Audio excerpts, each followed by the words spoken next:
ಆಗಿರುವ ಬೆನ್ನಲ್ಲೇ ನಾಗೇಂದ್ರಗೆ ಶಾಕ್ ಎದುರಾಗ್ತಾ ಇದೆ. ರಾಜ್ಯಪಾಲರ ನಿರ್ಧಾರದ ಮೇಲೆ ನಾಗೇಂದ್ರ ಕೇಸ್ ಭವಿಷ್ಯ ನಿರ್ಧಾರವಾಗಲಿದೆ. ಸಚಿವ ನಾಗೇಂದ್ರ ವಿರುದ್ಧ ಪ್ರಾಸಿಕ್ಯೂಷನ್ಗೆ ಅನುಮತಿ ಕೋರಿರುವಂತಹದ್ದು.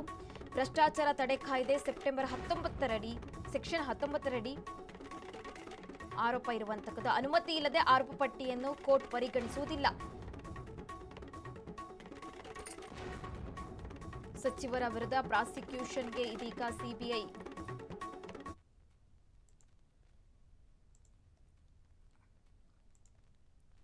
ನಾಗೇಂದ್ರಗೆ ಶಾಕ್ ಎದುರಾಗುತ್ತಾ ಅಂತ ಪ್ರಶ್ನೆಗಳು ಉದ್ಭವವಾಗ್ತಾ ಇರುವಂತಹದ್ದು. ರಾಜ್ಯಪಾಲರ ನಿರ್ಧಾರದ ಮೇಲೆ ನಾಗೇಂದ್ರ ಅವರ ಭವಿಷ್ಯ ನಿರ್ಧಾರ ಆಗಲಿರುವಂತಹದ್ದು. ಈಗಾಗಲೇ ಬಿಜೆಪಿ ಕೂಡ ಹೋರಾಟ ಮುಂದುವರಿಸ್ತಾ ಇರುವಂತಹದ್ದು.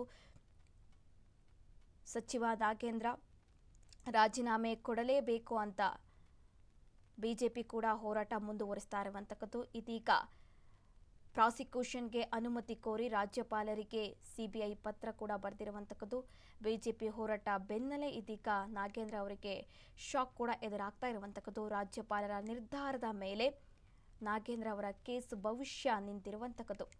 ಸಚಿವ ನಾಗೇಂದ್ರ ವಿರುದ್ಧ ಪ್ರಾಸಿಕ್ಯೂಷನ್ಗೆ ಕೋರಿರುವಂತಹ ಸಿಬಿಐ ಭ್ರಷ್ಟಾಚಾರ ತಡೆ ಕಾಯ್ದೆ ಸೆಕ್ಷನ್ 19ರ ಅಡಿ ಗವರ್ನರ್ ಅನುಮತಿ ಅಗತ್ಯ ಇರುವಂತಹದ್ದು. ಅನುಮತಿ ಇಲ್ಲದೆ ಆರೋಪ ಪಟ್ಟಿಯನ್ನು ಕೋರ್ಟ್ ಪರಿಗಣಿಸುವುದಿಲ್ಲ. ಹಾಗಾಗಿ ಅನುಮತಿ ಕೋರಿರುವಂತಹದ್ದು.